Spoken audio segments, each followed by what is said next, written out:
ушуга кечиңиздер менен урматтуу угармандар жана теле көрүүчүлөр. Эфирде Чарбачал программасы. Микрофондо мен Сүймөнкул Идресов. Уктуруу Кыргызстан агрардык платформасы тарабынан каржыланган.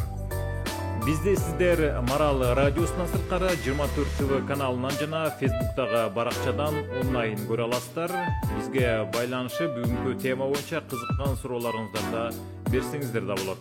Бүгүнкү биздин темабыз Кыргызстандагы эң эле актуалдуу темалардын бири балык өстүрүүнүн сырлары жана балык чарбадан киреше табуунун жолдору тууралуу кеп кылмакчыбыз. Бүгүн мейманда Тяншан Форель балык чарба ишканасынын башкы директору Илгиз Шамянов. Кош келипсиз. Биз бүгүнкү эфирге ошол Кыргыз Республикасынын айыл чарба, тамак аш өнөрү жана Мелиорация министрлигинин балык чарба департаментинин директору Эдил Ниязов Бешекеевичти да чакырганбыз, бирок бир катар себептерден ал киши келе албай калды.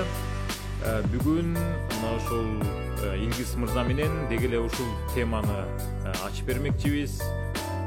Суроолор болсо жазыңыздар, чалыңыздар. Анда мен суроого өтө берсем. Деги эле Кыргызстанда соңку жылдары ушул балык өстүрүү чындыгында жакшы жанданды. Өзгөчө ушул аймактарда балык чарбалары ирдене баштады. Мына ушул балык өстүрүүнүн сырлары жана балык чарбадан киреше табуунун жолдору дей турган болсок, жаңы бул тармакка аралашып жаткандар, жаңы кызыгып аткандар, ушул тармак менен кеткиси келип аткандар алгач ишти эмнеден башташ керек? Урматтуу угуучулар, ушул балык чарбасы боюнча азыр эң эле республика боюнча ушул айыл чарба багытында жүрүп аткан иштерден өнүгүп аткан ушул именно балык чарбасы болуп атат.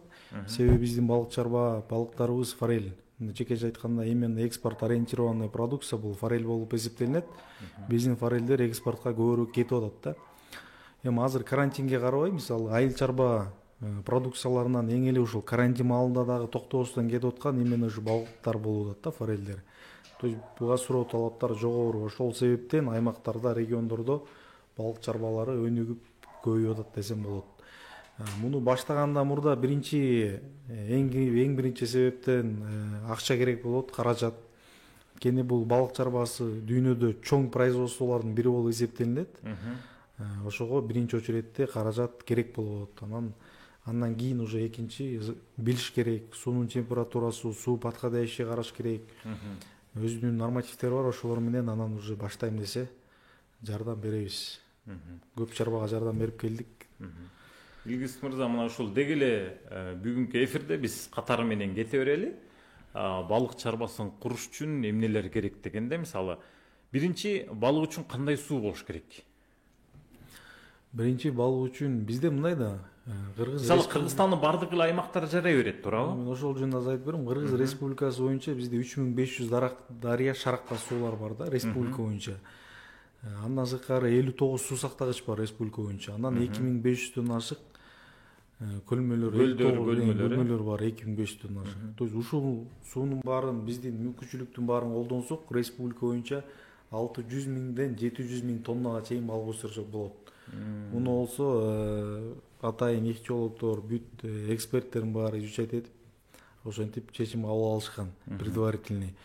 Бул объемго биз чыга турган болсок, азыркы Кыргызстандын бюджетинен 2 эсе көбүрөөк акча дегенди билдирет. То есть республиканский бюджеттен 2 эсе көп акча. Кене бир эле балык жагынан. Ошол себептен бизге балыкка көбүрөөк басым кылышыбыз керек. Анан бизде кара суулар көп да. Булактын суулары бар, тоң бойгон жердин алдынан чыккан суулар бар. Ошол мөңгүдөн түшкөн суулар бар. Ошону булактын суусуна аралашкан суулар менен баарына өстүрсө болот. Муздак суу эң негизгиси. Бизде муздак суулар Кудайга шүгүр ар бир аймагыбызда, ар бир айылда бар. Мунун температурасы 12 градустан 18 градуска чейин плюсовый градус болуш керек. Уже минуска түшкөндө уже тоңот, 4-5 плюс болгондо уже тоңот. 12 градустан 18 градуска чейин плюсовый температура болуш керек. Бул кышкысын. Кышында да, жайынан да айырмасы жок. Ушул градустан ылдый болуп же өйдө ашпаш керек. Ушул 12ден 18ге чейин болсо, бул самый подходящий, эң жакшы условия болуп эсептелинет. Тоолуу аймактар кантишет анан? Мисалы ошол эле нарында, алайда өстүрүп жүрүшөбү? Ошол эле нарында, ошол эле алайда өстүрүп жүргөндөр бар. Бизден опыт алышып, биз чарбаларга малюктордон бери жеткизип берип, хозяйстволоруна чейин алып барып жүрөбүз, айтпайм. Суу, булактын суусу ар бир айылда, ар бир региондо бар. То есть ар бир айылдан өстүрсө болот. Тоңбогон суу чыгат обязательно. Бирок ал суу сөзсүз түрдө ар дайым болуп туруш керек, агып келип туруш керек, кайра агып чыгып туруш керек. Ар дайым болуп туруш керек. Суу агып кирип, постоянно циркуляция болуп туруш керек. Суунун булагы болуш керек экен да, сөзсүз түрдө. Булагы болуш керек. Анан сууну таптык дейли мисалы. Андан кийин биз жерди даярдап баштайбыз, ошол көлмөнү даярдап баштайбыз. Көлмөнүн үстүн мындай жабык кылгандагы учурлар болуп жүрүшөт. Көлмө ачык асман алдында да болгон учурлар бар. Анан ошол кандай кылып даярдаш керек? Бир өзүнүн бир сөзсүз түрдө жолдору бар да, туурабы? Эми жолдору бар. Эң негизгиси бассейндер ошо балык өстүрүп, ошол жерге малюктор салынгандан кийин товарный балыкка чейин ошол жерде өсөт да. Ошого условия кылыш керек. Балыктын үйү да. Балыктын үйү, ошол жерге условия кылыш керек.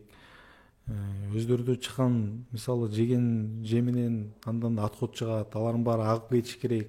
То есть бүт өзүнүн нормативи менен болуш керек да. Анан туура эмес болуп калса, мисалы ичиндеги говнолор акпай калса, ачык айтканда, анан балыктар отравление болот. Балыктар өлүшү мүмкүн. Бул эми балык чарбасында ачып коюп, бассейн салып коюп, анан корм берсем чоңоюп кетет дегенден алыс болуш керек. Бул өтө этияттык менен мамиле кылуу керек. Балык бул адам баласынан 10 эсе чувствительный болот. Кичинекей бир нерсе боло турган болсо, баары кырылып өлүп калышы мүмкүн. Бул рискованный. Өтө рискованный да. Бирок өтө таза, өтө пайдалуу. Анан ошончолук өтө рискованный да. Ошон үчүн акча, каражат биринчи очередте керек болот, андай кылса болот. Бассейнде саларда кимде ким салам десе, биз суусуна жараша кандай кылып салыш керек экенин көргөзүп беребиз. Анан чоң товарный балык өстүргөндө ачык асман алдында эле өстүрүш керек. Мальковый цех деп коет, икрадан малюк жараткан. Малюкторду ошол закрытый помещенияларда кармаш керек. Эми аны ар бир чарба кылбайт да. Бул инкубация жолу менен. Цех бул эми роддом деген сыяктуу да. Ошол жактан икрадан малюктор пайда болот. Эми ал биздин чарбада бар, бир саналуу чарбада бар.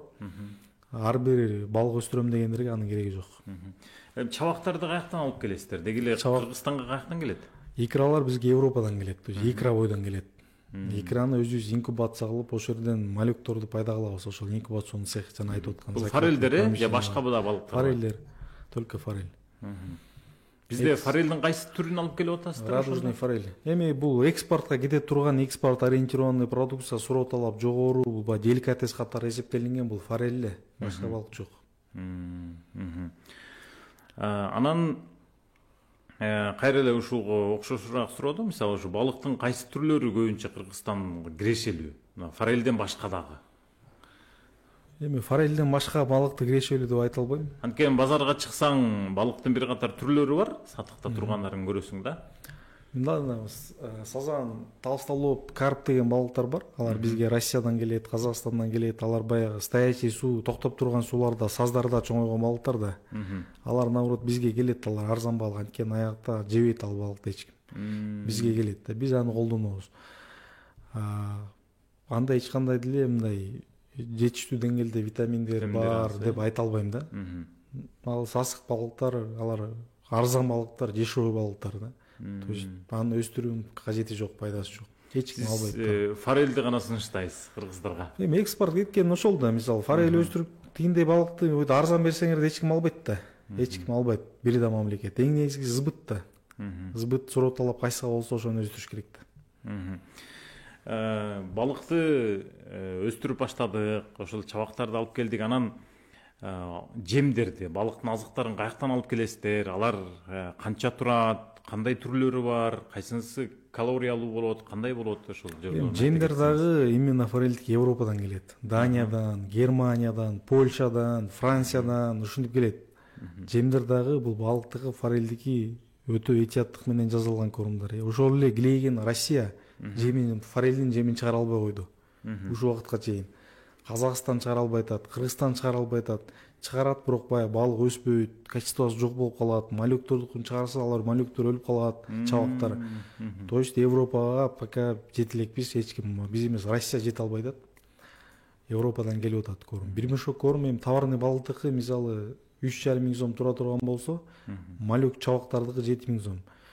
Айтып атпайм. Анан бул эң негизгиси бир балык өстүрөм десе, себестоимости баягы грубо говоря жакшыраак корм менен чоңойтсо 180 сомго себестоимость айланат да. Эми 10 тонна бал өстүрөм десе 1.800.000 сом чисто бул жемине кетет да. Жемине кетет, Молеконун жемине кетет. 10 тонна бал кичинекей балык мисалы. 30 тонна, 40 тонна, 50 тонна өстүрсө уже санасаңыздар нормальный акча чыгат да.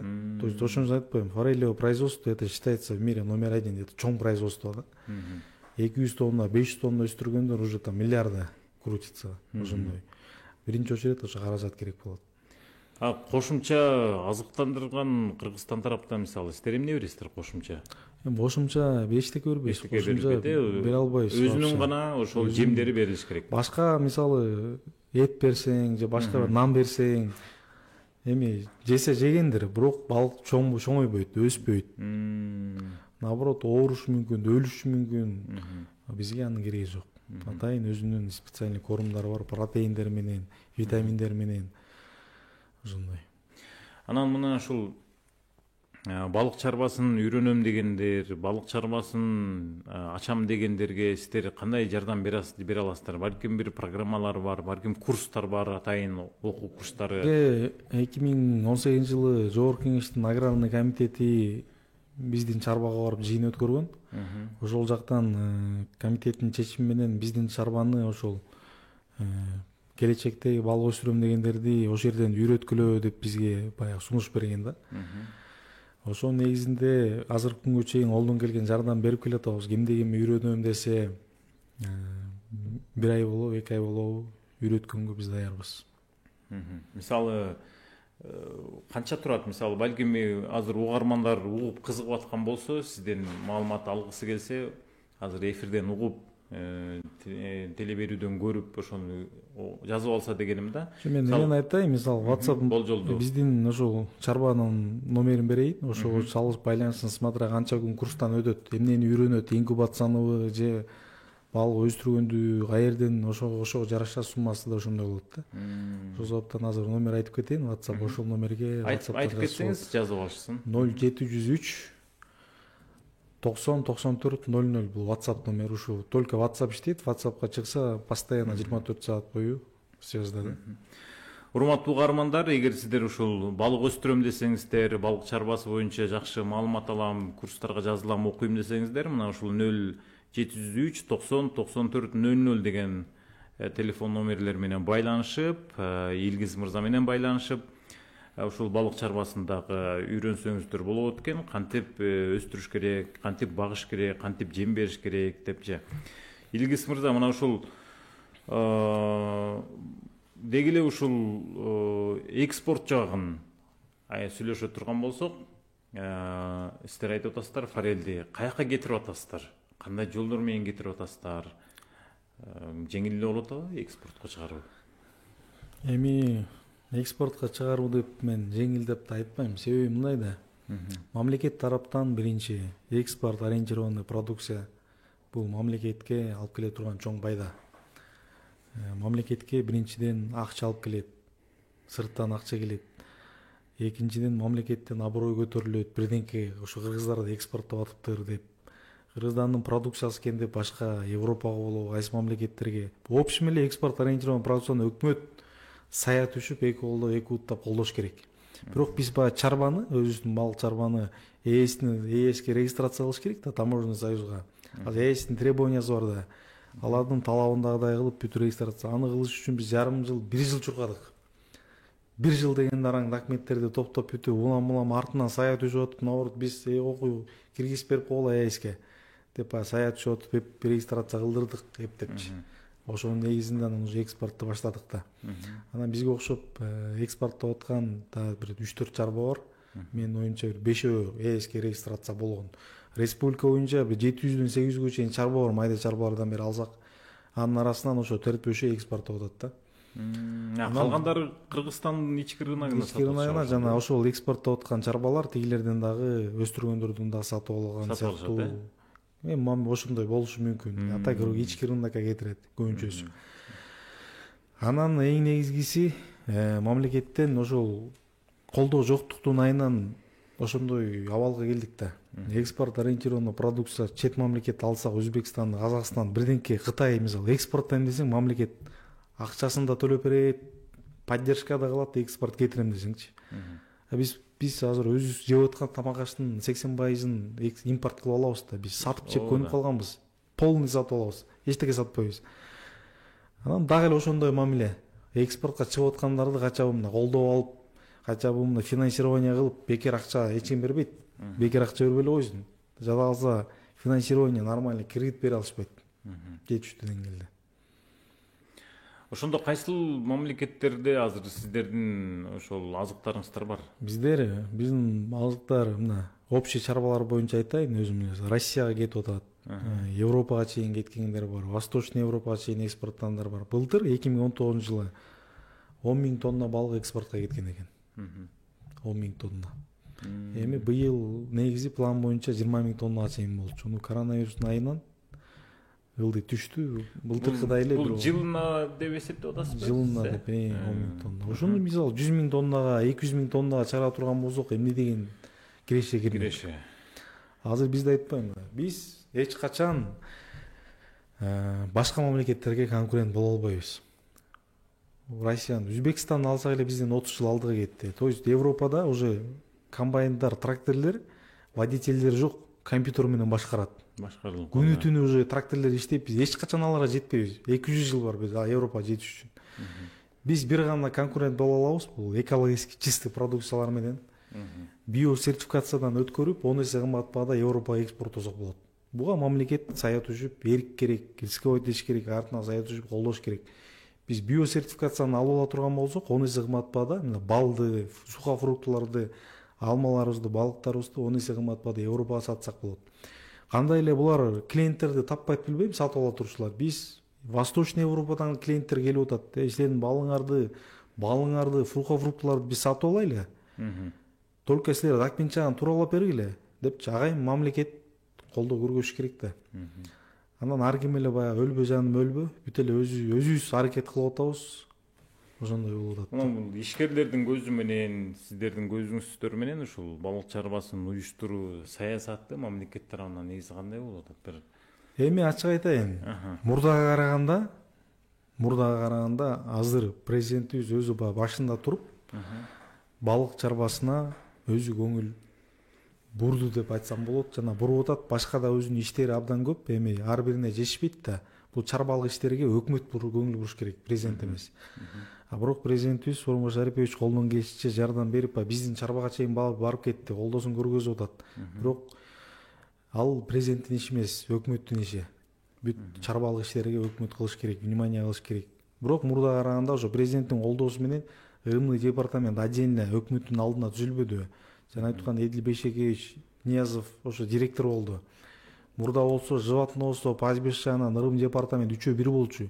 Эмне себептен отдельно бөлдү өкмөт, ошол департамент кылып, отдельно өкмөт акча бөлүп атат. Анткени баягы ушу балык чарбасы өнүгүп атканын көрүп атат. Балык чарбасында келечек бар экенин көрүп атат. Ошол себептен отдельно департамент бөлүндү. Мурдага караганда көңүл бурулган болуп атат деп айтсам жаңылышпайм. Бирок жетиштүү деңгээлде эмес.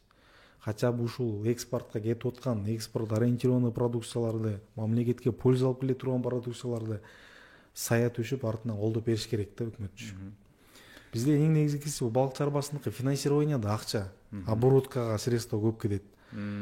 Ошол себептен бул именно балык чарбасына кичине саясий политиканы, кредит бере турган политиканы өзгөртүш керек. Кредитный политика бизде туура эмес. Индивидуальный подход кылыш керек. Ушул финансирование жагын кичине жеңилдетип чечип бериш керек да негизи. Ошондо балык чарбасы дөңдө өнүгөт. Азыр баягы кимдин акчасы болсо, тың чарбалар, акчалуулар уже иш баштап, акырындан өнүгүп атат өздөрүчү. Илгиз мырза, ушул насыя алуу деп калдыңыз. Деги эле ушул балык чарбасын иштетүүгө, бул ишкерликти жандандырууга насыя алуунун бир жолдорунан эгер сиздин тажрыйбаңыз болсо айта кетпейсизби? Кайсыл банктардан, кандай пайыздар менен алып атышат? Угармандар каяка кайрылса болот бул боюнча? Насыя алуу боюнча эң эле оптималдуу вариант деп айта алам только бул Айыл банк. Биз көп жылдан бери Айыл банк менен иштешебиз. Айыл банкты мен эч качан жаман банк деп айтпайм. Кудайга шүгүр, өздөрүнүн колунан келишинче, анткени аякта Нацбанктын положениясы иштейт Айыл банк. Нацбанктын болушунча максималдуу алар колдоо көргөзгөнгө аракет кылып атат Айыл банк. Эми ачык айтыш керек, Айыл банк колдон келишинче чарбаларга жардам берип атат. Бирок эми алардын да мындай кысып койгон да, анткени положение бар, устав бар, андан артыкча чыга албайт. Ошону өзгөртүүнү бул Нацбанк положенияны өзгөртүш керек да. Мисалы жаңы баштагандарга кредит бербегиле деп койгон, прибыль жетпесе бербегиле, доходторун жаба албаса деп, мисалы залогтору жетпесе бербегиле деп койгон, проектин карагыла, проект жакшы болсо, экспорт ориентированный продукт болсо колдоо көргөзгүлө деген положениялар жок да. Ошол себептен эми Айыл банк по-өзүнчө жардам берет, башка банкты мен эч кандай айта албайм. Алган банктар бесполезно. Анан бул Кыргыз Орус өнүктүрүү фонду. Ачык эле айтайын, бизде Кыргыз Орус өнүктүрүү фонду именно ушул сельскохозяйственный тармакты, экспорт ориентированный продукцияларды, аймактарда мындай производстволорду өнүктүрүү үчүн бул фонд ачылган да. Эми азыр биздин Кыргыз Орус өнүктүрүү фонду бул банктан эч айырмасы жок да, частный банктан айырмасы жок болуп атпайбы? Бирөөнү сиздин таанышыңыз барбы Кыргыз Орус өнүктүрүү фондунан кредит алган? Эч ким жок. Кимдер алат кредитти ал жерден? Только олигархтар алат. Байлар алат. Байлар алат. Анан аяктын да кредитный политикасы туура эмес. Анткени алар чисто оборотный средство деген бар. Мисалы балык чарбасы кредит алайын десе аларга бербейт. Себеби балыктыгы 90% бул оборот, анткени корм Европадан келет айтып атпаймынбы? Кыргыз өнүктүрүү фонду бул только заводко, фабрикаларга, гостиницаларга, мындай сооруженияларга берет да. Завод салам десең берет, мисалы. Оборотный средствого бербейт. Ушундай бизде айтпайм, негизи эле кредитный политика туура эмес, муну мындай реформа кылыш керек да. Башка мамлекетте Өзбекстанды алайлы, алыс барбай эле коеюн. Казакстанды алайлы, экспорт ориентированный продукцияларды банктар үйлөрүнө чейин кубалап келип туруп 5-6 бак талашат. Сен менден алып кой, менден алып кой деп. Бизде кечирип койду. Анан деги эле дагы бир ишкерлердин бир көйгөйлүү маселеси болсо керек. Бул деги эле ушул өндүрүш тармагында жүргөндөр, айыл чарба тармагында жүргөндөр экспорттоодо логистика маселеси да. Бул логистика өтө татаал иш. Анан сиздер кантип жеткирип атасыздар мына ушул чыгаргандан ушул алуучуга, керектөөчүгө чейин? Ошол өзүм айтып кеткендей 2018 жылы аграрный комитетти ошо биздин чарбага чейин жыйынга чакырганымдын себептери да ошол болгон. Айланайындар. Российско-кыргызский фондко барсак алар кредит бербейт. Минэкономикадан, Айыл банк, министерстволорду бүт баарын чогултуп аграрный комитетке письмо жазып, жетекчи сөзү ошол башында туруп келип, аграрный комитет жыйын өткөрдүк. Өзүңөр көргүлө дедим. Момундай бизде потенциал бар, өнүгө турган. Бирок мамлекеттен колдоо жок болуп атат. Ушул жогорку кеңештин ошол депутаттарына чоң ыраазычылык билдирем. Келип ошол жыйынга эртең менен кечке чейин катышып, банктардын баарына рекомендация берип, кредит бергиле балык чарбаларына деп, финансирование кылгыла деп.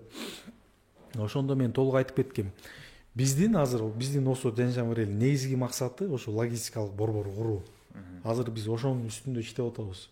Биз Москвада өзүбүздүн Осо Жанжамырелдин филиалын ачтык Москвага. Мурда биз посредниктерге сата турган болсок, эми биз напрямую Москвага алып барып, Москвадан подмосковьяларга, кафе ресторандарга, оптовыйларга, рыноктарга, ошокко өзүбүз киргизели деп атабыз уже. Андан сырткары живой балыкты дагы Москвада живой форель деген жок, бул алар үчүн жомок сказка да. Живой форель жеткизгенге дагы ошонун үстүндө иштеп атабыз. Эме болот. Анан логистикалык борбор деген биз бияка өзүбүз холодильник, шоковой заморозка бүт баарын курдук да. Анан азыр Москвадан чоң 350 квадратный метр килейген складтарды алдык Москванын центринен. Андан сырткары витринабыз дагы бар, ошол жерден сата турган, рекламировать эте турган холодильниктерди алдык. Кудай буюрса, карантин бүтөр менен Москвада уже аяктап атат. Иш башталды, баары бүтө турган болсо, биринчи прямой посредник жок, өзүбүз алып барып, кудай буюрса уже ишти баштайбыз. Анан канчалаган чарбалар өнүксө, Айылдан ачсын, Оштон ачсын, Караколжодон, Жалал Абадтан, Нарындан, болгон жактан ачсын балык чарбаларды. Ошолордун бүт балыгын биз сбыт кылып сатып алганга даярбыз да.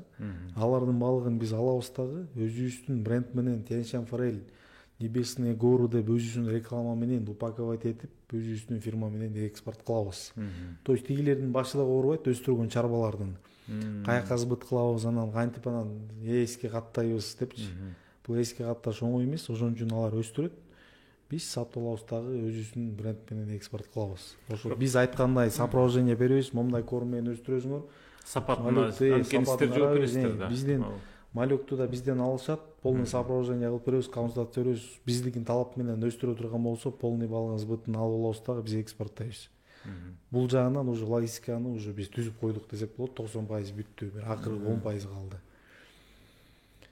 Анан эң негизгиси мына региондорду, аймактарды өнүктүрүү жылы деп мамлекет башчыбыз, президентибиз айтып атат. 2 жылдан бери. Региондорду, аймактарды өнүктүрүш үчүн мына өкмөттөн бир киши келсе, мен айтып берем кандай кылып өнүктүрүш керек экенин. 2 жылда мен конкретно деңгээлде аймактарды реально өнүктүрүп алабыз да.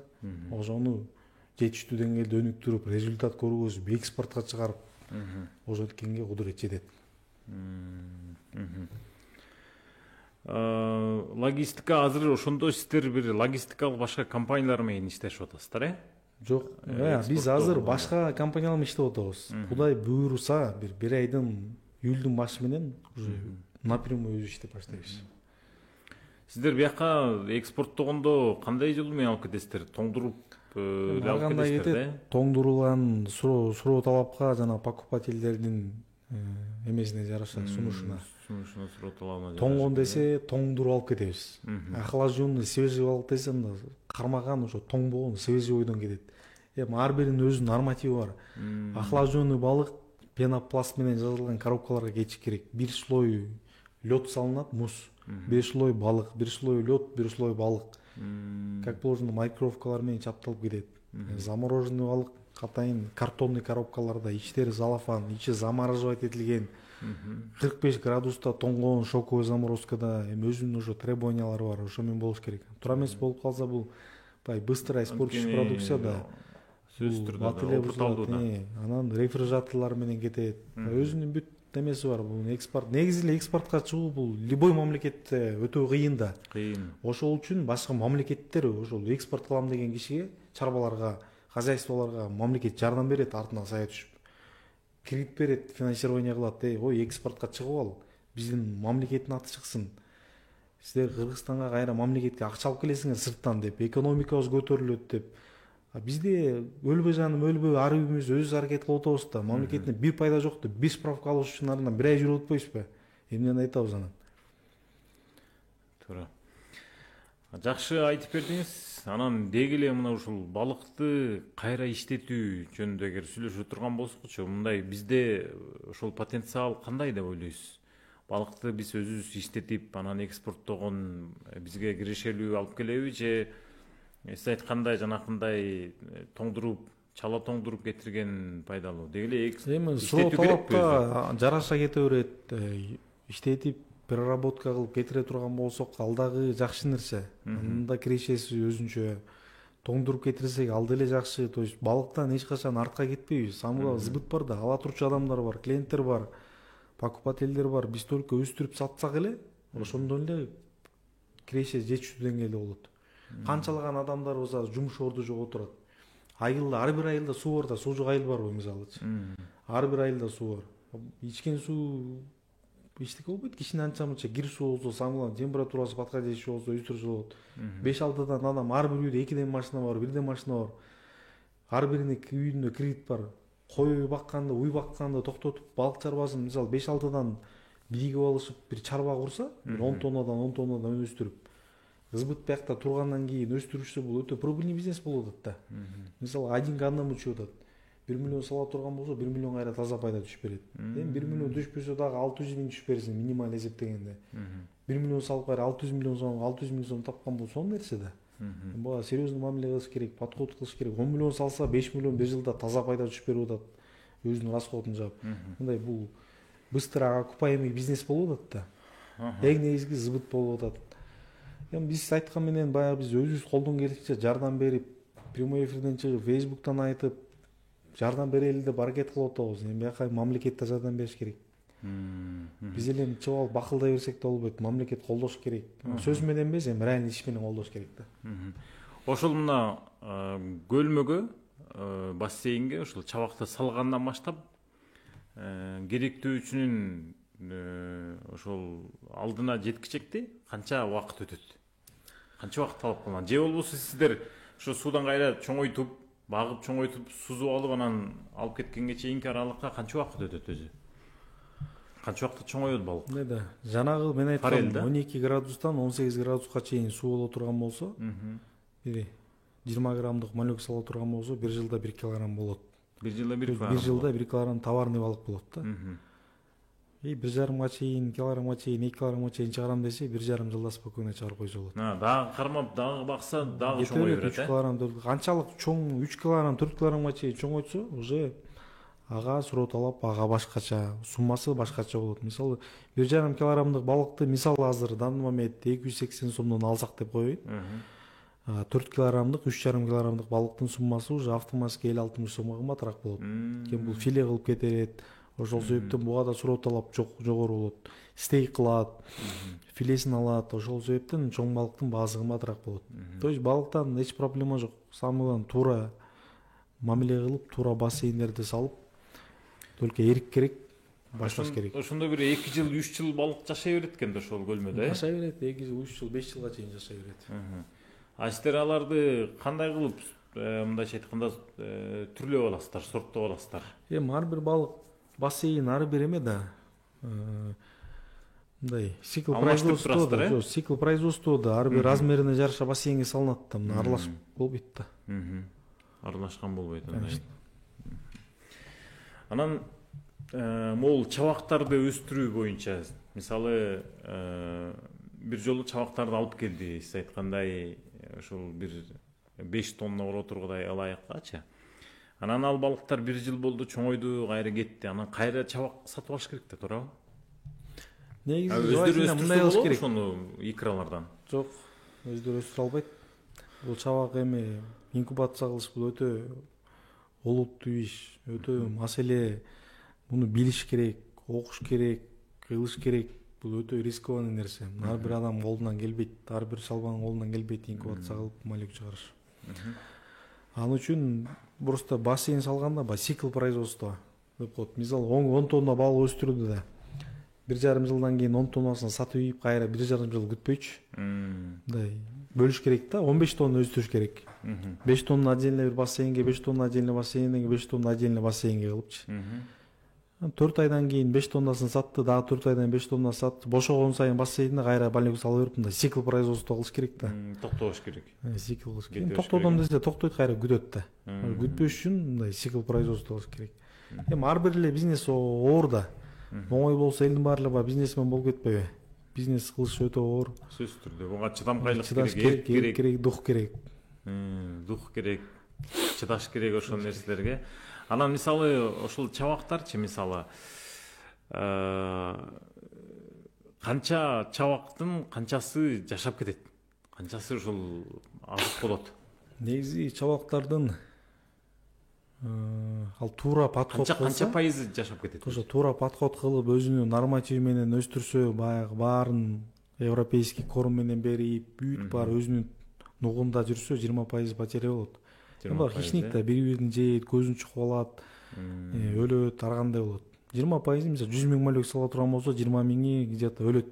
1 килограмм болгонго чейин 20. Анан туура эмес подход кылып, мисалы кыргызча кам берип, же болбосо этти туура берип, анан бассейнди туура эмес салынып калып, мындай суу алмашпай кала турган болсо, бир күндө кырып койсо болот да, 100 миң малек. Бул технологиясын өтө так сакташ керек. Так сакташ керек, конечно. Ошондо өзүңүз айтып кетпедиңизби, ошол технологияларны, мисалы суу канча убакытта бир алмашылып туруш керек? Постоянно убакытта эмес, постоянно секунд. Биягынан кирип, тиягынан чыгып туруш керек, Ошо кирип чыкканда да ошол туура өзүнүн туура кирип чыгыш керек. Өзүнүн циклы болуш керек, Түбүндөгү мусор жана отход суунун баары тең, ошолор биринчи чыгыш керек. Агып кеткидей болуш керек. Таза суу кирип, алынан мусор суунун баары чыгыш керек. Течение болуш керек. Андан сырткары сиздер мындай кол менен да тазалап турасыздар, кызматкерлер? Кол менен да обязательно караш керек. Мисалы 24 саат уход кылыш керек, 24 саат. Сиздин мына ушул Тянь-Шань форель ишканасында канча кишинин иш менен камсыз кыласыз? бизде общий бир 20 адам иштейт. 20 адам иштейт. Бул ишкерликке эмне болуп келип калдыңыз? Канча жыл мурда келип калдыңыз? Эмне кызыгуу? Каяктан келди? Эми мындай айтсак, биз баягы чет мамлекетте жүргөндө көргөнбүз балык чарбасынын потенциалы кандай экенинчи. Каяктан көрүп келдиңиз? Бир көп эле көп мамлекетте болдук. Ошол жактан көрдүк именно балык чарбасынын потенциалын. Себеби бизде мындай да, Кудай бизге сууну берген. Элдин башы болчу, суунун башы бол дейт. Биз мамлекетибиз сонун жерде жайгашкан. Климатыбыз жылуу. Анан башка мамлекетте ала турган болсок, биздикиндей проточный суулар жок эсе. Аларда көбүнчөсү Европада бар, чоң көлдөр, океандар бар.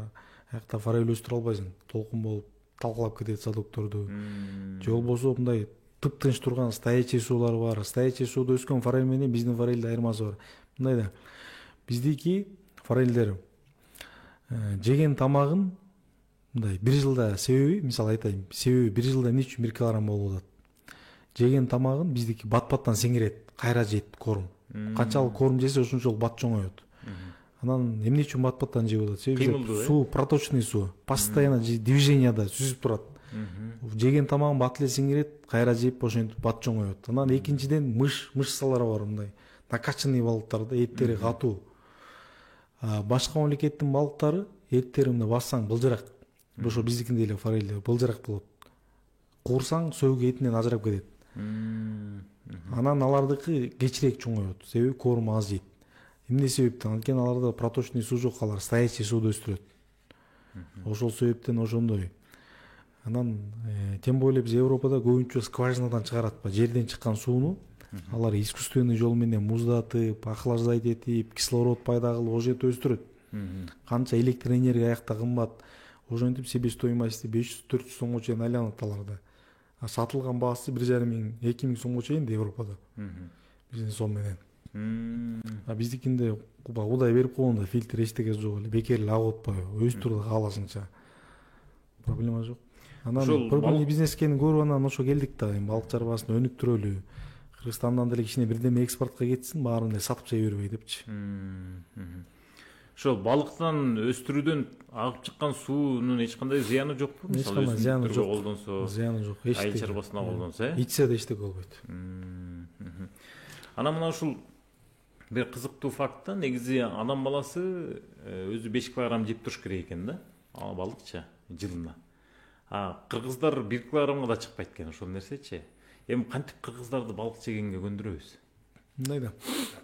Негизи 5 килограмм эмес, 10 килограмм жума сайын айына жеп туруш керек. Бул өтө пайдалуу да. Бетине бырыш түшүрбөйт, улагы жакшы угат, көзүнө жакшы, карыбаганга, мээсинин иштешине көп пайда берет. Биз эт эле жей беребиз да, эт наоборот зыян да. Койдун эти, уйдун эти токтотуш керек. Балыктан обязательно жеп туруш керек. Балык коюш керек. Европада эмне үчүн мээлери биздикинен катуу иштейт? Эмне үчүн алар көпкө жашайт? Эмне үчүн алар жаш көрүнөт? Бойлору узун. Биздики эмнеге мындай?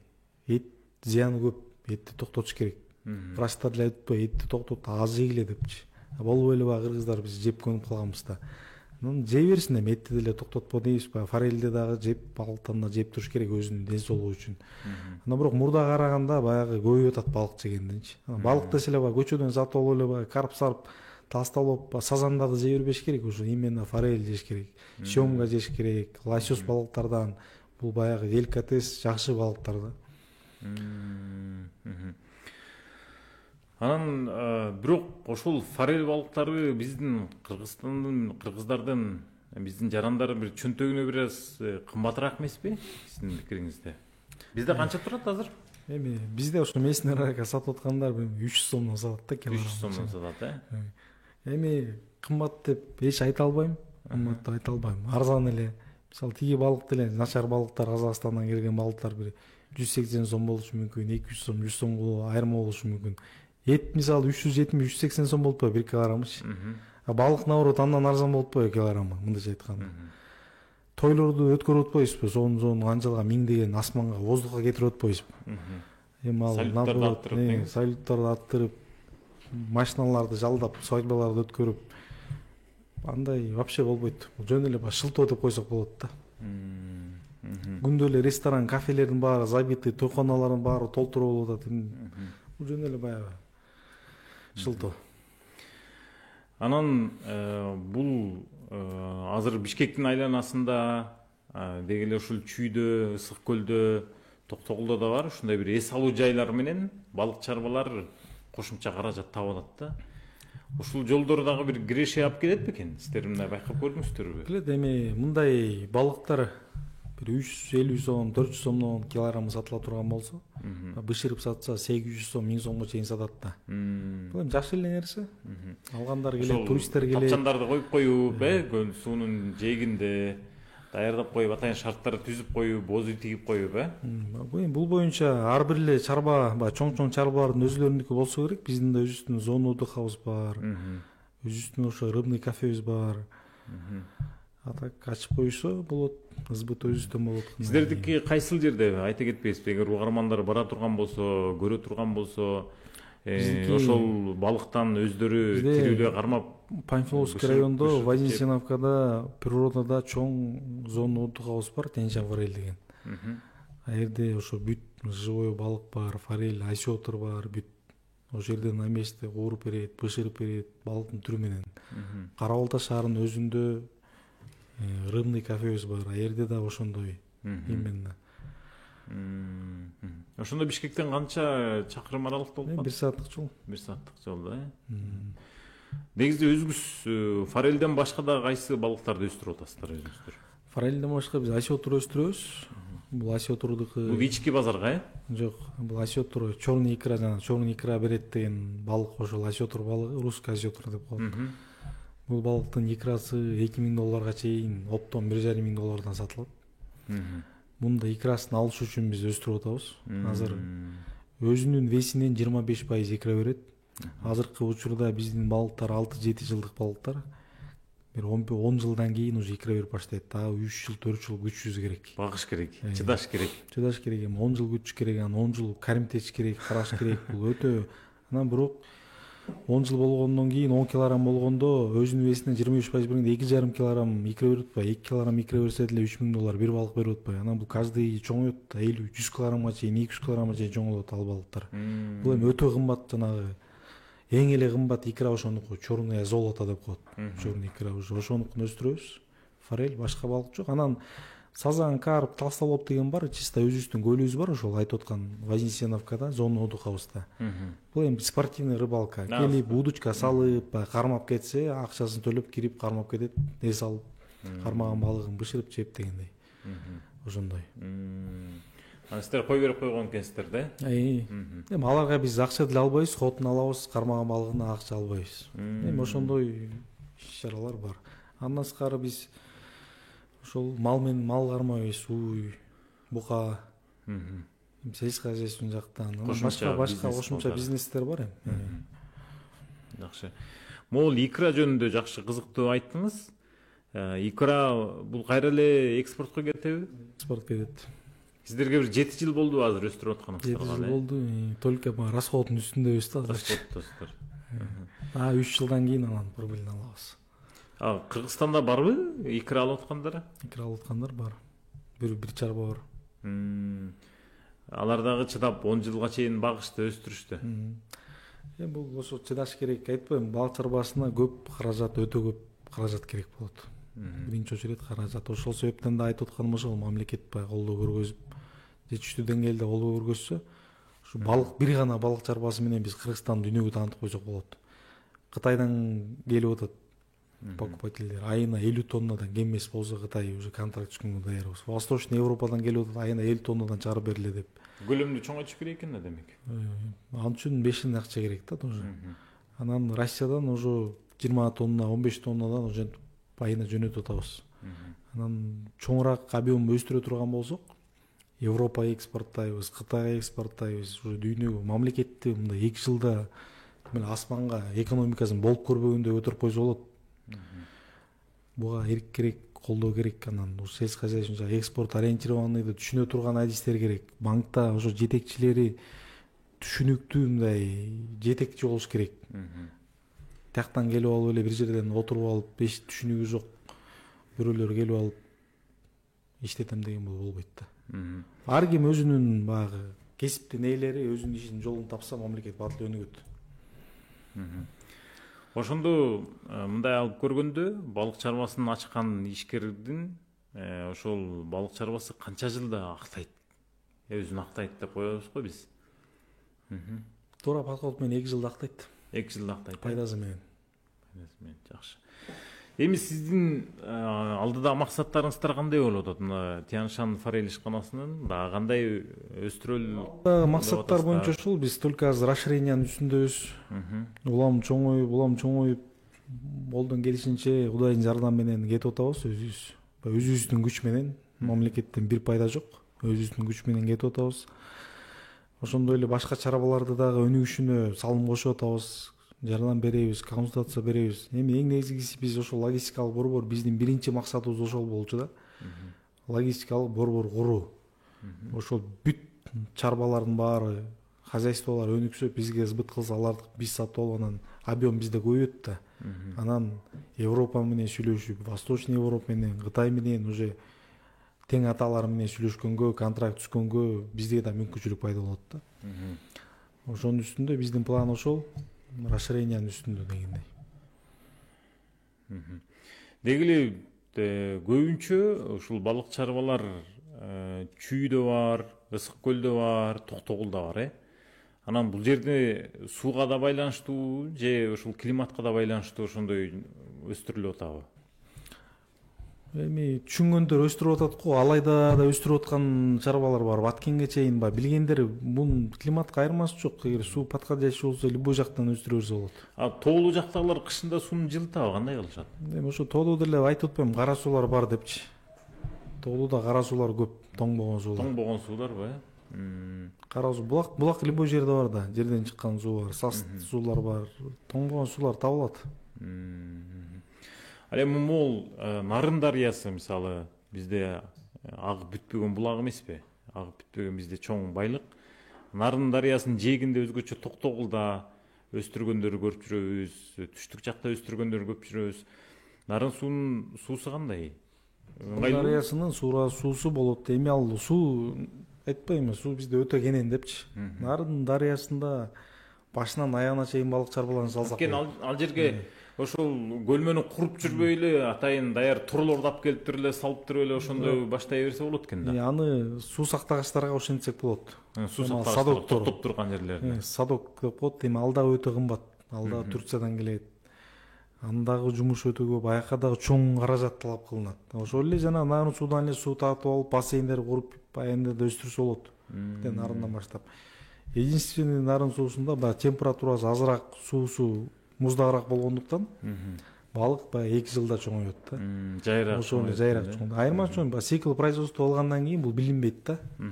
Бул кете берет. Өстүрсөк болот, объем жетиштүү деңгээлде суу көп кенен. Ошону айтпайбыз, балык чарбасын өнүктүрүш керек. Анан конкреттүү түрдө колдоо керек. Сөз менен эмес, баягы реальный иш менен. Анан деги эле балык чарбасын өстүрөм дегендер, балык өстүрөм дегендерге бир азыр эфирде айтпай калган бир кеңештериңиз барбы? Ошолордун айта кетиңизчи. Эмнеге басым жасашсын? Жашаш керек, жазаш керек негизи. Басым жасаганда ошо биринчи очередь каражатына басым жасаш керек. Биринчи очередь каражат. Туура эмес кылып калса, өлүп калса, банкрот болуп отуруп калат. Запаста акча болуш керек. Анан эң биринчи дух башташ керек. Любой эле бизнес бул оор, сразу эле укмуш болуп түмөлөп айып кетпейт. Үйрөнүш керек. Бирок эң негизгиси мындай рисковый этип ишти кылып көрүш керек да. Кылбай туруп эле коркуп берген болбойт. Кылыш керек. Эми элден башкача жашайм десең, значит башкача движение кылыш керек, рисковый этиш керек, ичинде башкача мышление кылыш керек. Эл катары жашайм десең, анда эл катары эле жүрө бер, эчтеген ойлонбой. Өстүрөм десе биринчи очередь каражат, андан кийин суу, жерди ылайыктуу жер караш керек. Калганы уже биздин колубузда. Корму, малектору, кайра сбыты алганы хозяйствосуна чейин жеткизип салып беребиз. Ал эми мына жогорудагы да сөз кылдык, ушул балык өстүрүүнү каалагандарды биз окутуп атабыз депчи. Бул сиздердин жанакы борборго барып окушабы, кандай кылышат? Бир практика жүзүндө көрүп, ошону окуганда практика жүзүндө ошо барып үйрөнөт, көрөт, кандай кылыш керек, кантип өстүрүш керек, кандай корм бериш керек, эмне кылып тазалаш керек, эмне кылып уход кылыш керек. ошентип анан үйрөнөт да чарбадан. Дагы мына ошол деги эле мамлекет кандай бир балык өстүрүүнү мисалы өздөрүнө кайра балыкты кайра иштетүүнүн бир ишканаларын курса, же болбосо завод фабрикаларды кура турган болсо, бизде ошол мындайча айтканда сырье жетиштүү болобу? Бизден өндүрүлгөн балыктар жетиштүүбү сырьесу? Жетиштүү болот. Ошону камсыздап бизде азыр чарбалар жыл эмес, күн сайын көбөйүп атат да. Жетиштүү болот. Анткени бизге консервалар көбүнчө эле ушул импорт менен келет да, Россиядан келишет, башка жактан келишет дегендей. Жетиштүү деңгээлде болот. Түшүнүктүү, Илгиз мырза, мен кыскача дагы айта кетейин, мына ошол балык чарбаны өстүрөм дегендер, урматтуу угармандар, теле көрүүчүлөр, балык өстүрөм дегендер, ушул тармакка кызыккандар 0703 90 94 00 WhatsApp номерине дагы байланышып, маалымат алсаңыздар болот, окусаңыздар болот, ар кандай жакшы консультацияларды алсаңыздар болот. Мына Илгиз мырзалар практика жүзүндө дагы көрсөтүп берет экен.